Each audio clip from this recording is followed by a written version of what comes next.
जिस दिन शुभम का एक्सीडेंट हुआ था उसी दिन दीपक का भी एक्सीडेंट हुआ था। दीपक की तत्काल मौत हो गई थी क्योंकि मेरे बीच में दीपक की मां मौजूद है। इनसे भी बातचीत करने का पूरा प्रयास करता हूं क्योंकि शुभम और दीपक एक ही साथ घर से निकले थे कि कहे कुछ समय बाद घर वापस आऊँगा। क्या कह के दीपक घर से निकला था आपका लड़का? आपको हमारा लड़का ने मछली कारोबार कर रहा है, वही अपन का मछलिया बदे किराकत जात रहा लो। अब वो सब साथ में गए और गिरे, तुरंत मौत हो गया उनका। और शुभम अथुआ हो गया घायल। कितने बेटे हैं आपके? हमारे बेटे 3 थे रहन उनके दीपक के लेके। सबसे बड़े थे दीपक? नहीं, सबसे छोटे हैं। तो आपके साथ दीपक के साथ ही शुभम भी घायल था। उसकी 3 दिन तक मर जाने के बाद भी सुई दवा चल रहा था। ऐसा होना चाहिए। अब ऐसे तो आप लोग के नहीं चाहत रहा कि ऐसा का काहे बदे होत हो। डॉक्टरी फूक दीजिए बढ़ जात हमारे होते। हाँ, तुरंत। तो कहीं न कहीं आपको भी दुख है कि शुभम के पिताजी गरीब हैं, टेम्पो चलाते हैं, उससे जीवन। अरे तो शुभम का पापा जी गरीब हैं तो मेरो बेट हम लोग तो गरीब है का, हम लोग अमीर थोड़ो ना है, हम लोग गरीब है एकदम। हाँ, तो किससे लड़े थे, कुछ जानकारी हुआ था? डॉक्टर से। तो ट्रैक्टर पकड़ गए कि नहीं? अब का मालूम, हमें का पता पकड़ा लो कि ना पकड़ा लो, हमें इहो ना मालूम है। हमें ना पता। तो जब एक्सीडेंट हुआ तो आप अस्पताल गए थे? हाँ, वहाँ गए तो क्या? वहाँ गए तो हमार बच्ची ईसा हॉस्पिटल में रहा। ऐसे को बच्ची सी वहाँ रहे सदर में। हाँ, सदर से रेफर भैल। तो ईसा हॉस्पिटल में ही बता दिया कि आपके बेटे की मौत हो गई? हम हाँ बताए का दिए, हम गाड़ी में खुदे देखी मौत हो गल है गड़िए में। कहाँ कहाँ चोट लगी थी? मेरे बच्ची के मेरे मुँह कहीं खून गिरल है और निकुला कहीं। और कहीं चोट लगा था? कत्तो हम देख ही ना पाए, वो मतलब हम का देख पाइबे। बच्चा हमार खत्म हो गया था, हम बच्चा देखी मौत वहाँ मने रोवत पीटा था तो हम मट्टी देखा तो कैसे कहाँ कहाँ। वो आपका लड़का मछली का व्यवसाय करता था, काटता था, बेचता था? हाँ, वही कर रहे थे। तो आपका सबसे छोटा लड़का है? हाँ, सबसे छोटा है। हमरे खेती बाड़ी ना भैया। आपके भी नहीं? ना हमरे कुछ ना खेती बाड़ी। तो आवास वास मिले नहीं आप लोग? कुछ नहीं, हम लोग के प्रधानी में कुछ ना देते। तो ये बताइए चाचा, उस दिन आप गए थे, इधर आइए, आप उस दिन गए थे अस्पताल में, क्या बातचीत हुई थी?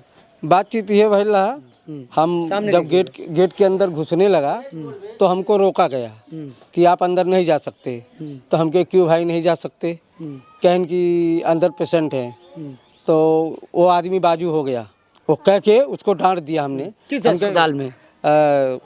क्रांति शेखर में गए तो हमने चढ़ गया ऊपर। तो हमने ये मूड बनाया था कि नहीं आज हम जाएंगे, आज मिलना ही है, अब मिलना ही है। तो वापस हम नीचे चले आए। नीचे आने के बाद एक महिला उतरने के बाद मैंने वापस फिर ऊपर गया तो एक आदमी आया तो बोलता है कि आप अंदर जाएंगे तो 500 जुर्माना भरना पड़ेगा। तो हम कहे हम भर देंगे जुर्माना, लेकिन हम पेशेंट को देखेंगे। फिर उसने बोला कि आप अंदर नहीं जा सकते, अंदर एसी चल रहा है। हम कहे एसी ही चल रहा है ना, और तो कुछ नहीं हो रहा है। तो हम अंदर घुस गए वो आदमी को। फिर दोबारा खड़ा होकर के हमने पेशेंट को देखा बराबर से। देखने के बाद एक व्यक्ति और आया, बोलता है भाई साहब आप क्यों अंदर खड़े हैं? हम बोले क्या हुआ भाई साहब? जिसने ऐसा बोला तो हमने भी वैसे ही बोला कि भाई साहब क्या हुआ? कहना अंदर घुसना सख्त मना है, डॉक्टर का कहना है।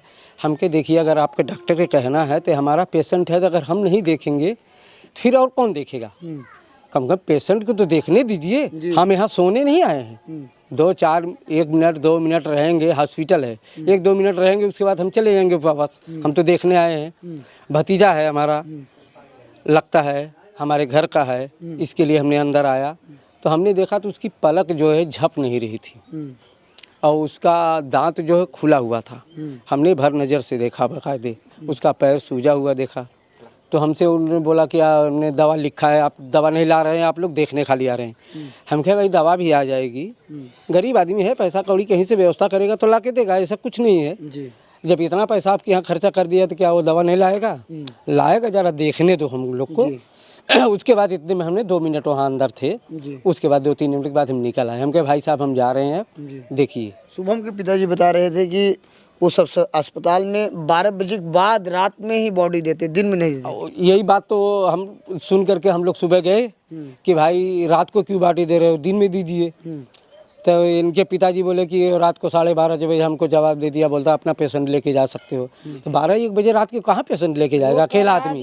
बेच्चू लेके कह रहे थे, बेच्चू लेके जाओ और उसको जान है ही नहीं, तो फिर बेच्चू ले जाके क्या फायदा है? अगर तुम्हारे हॉस्पिटल में व्यक्ति की मौत हो गई, चलिए ठीक है, हम मानते हैं, तो आपका अधिकार ये हुआ भाई साहब हमने नहीं बचा पाया, आपका बच्चे का देहांत हो गया है, आप बॉडी लीजिए, ले जाके अंतिम जो है संस्कार कीजिए, इनको जलाइए उलाइए, हम लिख के आपको दे रहे हैं। बता रहे हैं मरने के बावजूद भी दवा उपचार चल रहा था, उसके बाद 86,000 का बिल बना। हाँ, 86,000 का बिल बनाए।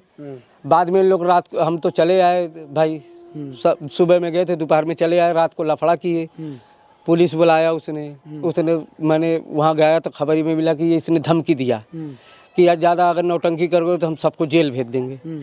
तो अगर ये जेल भेज देंगे तो फिर डॉक्टरी खोल के क्या फ़ायदा है? आदमी जाता है दवा कराने के लिए, इलाज कराने के लिए जाता है, वहाँ सोने और करने के लिए मजबूर है। अगर वो इंसान की अगर मंजूरी नहीं रहेगी तो क्या करे? डॉक्टर जाएगा तो इसका क्या जरूरत है? इसका मतलब उस अस्पताल में जो मरीज जब जाएगा तो इतना सोच लो, अगर कुछ बोलेगा जेल जाना तैयार रहे। अब जेल के लिए धमकी दे रहे हैं, वहाँ रात को धमकी दे दिया, आदमी गए तो वापस चले आए। फिर हम लोग सुबह गया तो बोलता दवा ले आइए। अरे दवा लाएंगे क्या, जब ये लड़का जिंदा ही नहीं तो दवा क्या चला रहे हो आप? मशीन लगा दी हो, सांस हल्का हल्का चल रही है, हाँ? तो इसका मतलब कुछ नहीं है। किसी गरीब के साथ ऐसा नहीं होना चाहिए, चाहे कोई भी व्यक्ति रहने दो। अगर गरीब भी जाते हैं, अमीर भी जाते हैं, अमीर को तो कुछ कर नहीं सकते वो। ये तो हम लोग देखा है कि अगर एक नेता अगर आ गया, एक बार फोन घुमा दिया तो वो कुर्सी छोड़ के उठ के चले जाएंगे। उनका आप लोगों को क्या राय है कि ऐसे अस्पताल पर क्या होना चाहिए, चलना चाहिए? ऐसे हॉस्पिटल को या तो बंद कर देना चाहिए, अगर चलाना है उनको तो गरीबों के साथ जैसे न्याय, नहीं सुनिए, जैसे न्याय होना चाहिए वैसे न्याय करके डॉक्टरी चलाइए। क्या कर रहे हैं आप? अगर ऐसा हॉस्पिटल है सर, डॉक्टर ऐसा है तो ओगी बाबा का बुलडोजर चलना चाहिए। हाँ, बंद कर दीजिए, बंद कर दीजिए। भाई गरीब आदमी इतना पैसा तो कहाँ 4 लाख 5 लाख लाएगा? 100 रुपया 500 रुपया कमाने वाला आदमी है, इतना परिवार है, न जगह है न जमीन है, कुछ बेच के भी तो इलाज नहीं करा पाएगा। उनको सोचना चाहिए डॉक्टर साहब को कि ये पेशेंट गरीब है, तो अगर जैसा आवश्यकता है वैसा उनको करना चाहिए ना। 15,000 16,000 दवा लिख रहे हैं आप, एकदम लिखते चले जा रहे हैं। हाँ, कड़ी से कड़ी सजा मिलनी चाहिए डॉक्टर को, बाबा का बुलडोजर चलना चाहिए हॉस्पिटल पर। आप लोग यही चाहते हैं? हाँ, बुलडोजर। भाई आज हमारे साथ हुआ है, कल कोई अगर हमसे भी गरीब रहेगा बेचारा, नहीं कुछ रहेगा वस्त तो मर जाएगा इसे ही। क्या कर रहे हैं आप? उन्हों कौन अवस्था, उन्हों का घर घर कितना कर्जा करें, कहाँ से भरिए कहाँ से? अभी हमारे बीच में शुभम के जीजा मौजूद हैं, ये वहाँ मौजूद थे। अच्छा, वहाँ जब अस्पताल में आप थे क्या बातचीत होती थी? वहाँ का मैनेजर बता रहे हैं बड़ा दबंग के धमकी देता था। हाँ, दबंग के धमकी देता था। वो रात को ही बॉडी दे रहा था। पहले दिन जो हमको बोला कि आप बॉडी लेकर, मतलब बॉडी नहीं बोला, उसने बोला कि आप मैं रिफ़र कर दे रहा हूँ, चले जाओ सदर से फिर बेच्चू चले जाओ।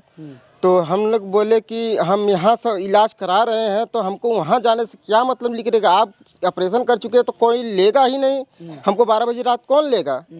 तो बोल रहा है कि नहीं तुम लेके जाओ। तो बोला हम सुबह लेके जाएंगे, इतनी बेला नहीं, बोल रहा है कि नहीं तुम लेकर ही जाओ। तो हम लोग बोले, भाई को फ़ोन किया, भाई आया, बोल रहा है कि चलो देखो आए, हम रात को कहाँ लेके जाएंगे? तब उसके लिए तो बोला कि नहीं लेके जाओगे तो इसका इलाज कराओ। हम इलाज के पैसे हमेशा भरते जा रहे हैं।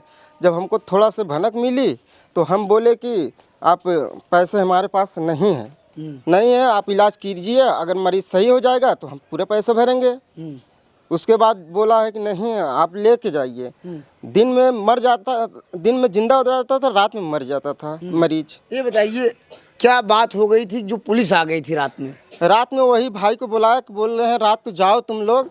तो हम लोग नहीं जा रहे थे ना, इसीलिए वो लोग फ़ोन किए, थोड़ा सा बाता की चीता हो गई थी, इसलिए वो लोग फ़ोन कर दिए, बोलने कि हम लोग हट गए। तो आप लोग क्या चाहते हैं उस अस्पताल के ऊपर? उस अस्पताल को हम चाहते हैं कि बंद हो जाए। लोग कहते हैं कि वो अस्पताल बहुत बढ़िया है, गरीबों की अस्पताल है, फ्री में डॉक्टर इलाज करता है, इस तरीके से लोग कहते हैं। नहीं, वो नहीं होता है, वो दिखावटी के लिए है। वो सबसे पैसा लूट रहा है। कितना लोग बोले हैं वहाँ पर, केवल डर के मारा नहीं बोल रहे हैं। डर के मारा, उसका परसेंट है भर्ती है ना, तो बोलेगा कहाँ से? तो आपको क्या लगा कि कितने दिन पहले मौत हो चुकी थी? वो 3 दिन पहले मौत हो चुकी थी। हम लोग को दवा बोल रहे हैं कि तुम लोग झगड़ा किए हो, दवा महंगी लिख रहे हैं। पहले सस्ती दवा चलाते थे, अब महंगी, जब झगड़ा हो गया थोड़ा सा बाता चीता हो गया तो बोल रहे हैं कि महंगी दवा चला रहे हैं। पहले महंगी दवा नहीं क्यों नहीं चलाया गया? अजय, अगर रात को आप लोग हटे नहीं होते तो पुलिस के आपको हम लोग, पुलिस तुरंत हमको ले लेती, उठा लेती। कहता कि अस्पताल में आप लोग उपद्रव कर करते हैं, बोलेगा कि सिर्फ अस्पताल में लेके जाओ बॉडी रात को, नहीं तो हम लोग पुलिस बुला रहे हैं, पकड़वा देंगे। हाँ, तो कहीं ना कहीं आप लोग भी डर के मारे हट गए वहाँ से डर के मारे हम लोग हट गए। तो आप लोग डीएम साहब के यहाँ क्यों चले गए आप लोग? बॉडी नहीं दे रहा तो हम एप्लीकेशन जाके वहाँ डीएम के यहाँ दिए आए। उसके बाद डीएम वहाँ सीएमओ के यहाँ फ़ोन किए, सीएमओ आए, सीएमओ से भी कह रहे थे, सीएमओ भी कह रहे थे थोड़ा नॉर्मल उसका चल रहा है पल्स। तो नॉर्मल पल्स से क्या बातचीत हुई क्या नहीं हुई अंदर से बता नहीं सकते हम। तो मेरे बीच में एक चाचा हैं, ये बताइए चाचा, ऐसे अस्पतालों पर आप तो काफ़ी सीनियर हैं, कैसी कार्रवाई होनी चाहिए क्या, और इंसान जाएगा कैसे अस्पतालों में? नहीं जाएगा इस अस्पताल में, उसमें सख्त कानूनी कार्रवाई किया जाए उसके साथ। वो गरीबों का पैसा ले रहा है और मरीज को आराम नहीं है, फिर फायदा क्या है इस अस्पताल में? मैंने कल यह घटना की आपकी खबर चलाई थी तो कुछ लोग कह रहे थे कि डॉक्टर साहब बड़े अच्छे हैं, गरीबों का इलाज करते हैं, पैसा नहीं लेते हैं। भाई हमारी समझ में तो आ रहा अच्छा डॉक्टर नहीं है वो। 3 दिन पहले मरीज मर चुका था, तो मतलब क्या है उसको रखने का? आदमी जाता है इलाज कराने के लिए, मरीज अच्छा हमारा हो जाए, तो इसका मतलब क्या कि डॉक्टर पैसा ले रहा है, मरीज मर गया है 3 दिन पहले और बताया भी नहीं। ऐसे अस्पताल को बंद कर देना चाहिए, तुरंत कार्रवाई हो जाए। बिल्कुल, वो लुटेरा है, लूट रहा है गरीबों का। तो कार्रवाई कीजिए उसके साथ जी। तो ये बताइए चाची, आप इधर चाची हैं, क्या नाम है? बदामा रामा। तो आप घटना को सुनी नहीं, जानी नहीं, कैसे चल? सुनता है तो यो बेटा हुआ बा वो भतीजवा रहल। ई जो न कि डॉक्टर के रहे कोनो फायदा ना हो, मना ही मर जा तब वो सुई दे दवाई दे, रुपया लियावा, रुपया कहाँ रुपया मिली कि जो देहल जाए न। ये सोचा पैसा जितना कुल ऑफिस रुपया तो ऑफिस के दे, लड़का ऑफिस करें तब उनके समझ में आ कि जियत माना ही कि मार आए हैं। ये अस्पताल रहा लायक ना। अरे 3-3 दिन तो क्या करें दादी आप? 3-3 दिन का लाश पड़ल भैया, खिलवाड़ हो तो तुमको रुपया चाहता रहा, तुम्हें कहा चाहता रहा कि हाँ तुम्हारी मट्टी खत्म हो गई है, आप मट्टी ले जाइए, मेरा रुपया दीजिए, मेरे पोसाएंगे देंगे और नहीं पोसाएंगे तो नहीं देंगे। हम तुमको जिंदा पैदा करे दिया ना, हाँ जिंदा दिया है ना, तो मेरी मट्टी मर गई थी तो आप क्यों बताया ना? बताए कि चाहता रहल ना, बताना चाहिए, बताए चाहिए ना, तो क्यों ना बताए? डॉक्टर क्यों ना बताया? में बता रहे थे कि बच्चा खत्म हो गया, दिन में बता रहे रात में नहीं, 3 दिन का, चौथे दिन 5 दिन लाश आइल है। ये भतीजा बदे करेजा फट रहा है। ये अकेल बच्चा कैसे कैसे जिया रहा है, एक टेम्पू चला करके अपन पेट जिया रहा है। तुमके 16,000 15,000 14,000 कहाँ से देगा? रोज का मासूल कहाँ से देगा भाई? बोलिए, जब मेरे मरीज के कोई फायदा नहीं है तो मैंने दे कहाँ से? आप सोचिए। तो कहीं न कहीं डॉक्टर ने बहुत गलत किया। गलत किया था, डॉक्टर को तो मार करके एसी में बंद कर देना चाहता था कि इसी हमरे माटी के संगे इसी भी रहा है, तब मालूम चले कि ठंडा घर यही है। तब मालूम चला संगे वो का, तब न मालूम चलत भैया। लाल लोगन बहुत मुसीबत से पाल जात है, जिया जात है। जब पेड़वा इस सहजा कट जात है, पेड़ बचावे बदे दे तो है ना बचे लायक रहा तो कहते कि भैया ना बची। सही बात। हाँ, तू पेड़ काट देला तब तू जवाब नहीं देता, बतावत ना हा कि हाँ तुम्हारी मट्टी मर गई है, बताना चाहिए ना जी। तुम 3 दिन क्यों सड़ाया जी? और इतना थाना पुलिस न उतरता तो मट्टी देता तू? आज तो कल पता है ना, रुपया फायदा लिया ना, मतलब पैसे के लिए कुछ भी कर देंगे, कुछ भी कर देने, उनको डबल लग जाई। अब उल्टी केस उनको चली बेटा, ये समझ ले। तो यह शुभम का घर है और शुभम के परिजन से मेरी बातचीत हुई। परिजन का कहना है कि अगर मेरे बेटे की मौत हो गई थी तो डॉक्टर को पहले ही बता देना चाहिए था, ताकि हम लोग आज जो परेशानी में झेल रहे हैं उस परेशानी में न रहते। फिलहाल यह मेरी अनोखी और ग्राउंड रिपोर्ट है। मैं शुभम के पिताजी से भी बात किया, शुभम के जो जीजा जी हैं उनसे भी मैंने बातचीत किया, गांव की महिलाओं से बातचीत किया। सारे लोग एक ही बात कह रहे हैं कि डॉक्टर पैसा लूटने के चक्कर में 3 दिन तक लगातार मुर्दे का इलाज करता रहा। फिलहाल आप लोग क्या सोचते हैं शिखर क्रांति अस्पताल के बारे में, अपनी राय जरूर दें। लेकिन इन लोगों का कहना है कि जब तक मेरे बेटे की न्याय नहीं मिलेगा तब तक हम इन लोगों के शिखर क्रांति हॉस्पिटल का पीछा नहीं छोड़ेंगे। जय हिंद।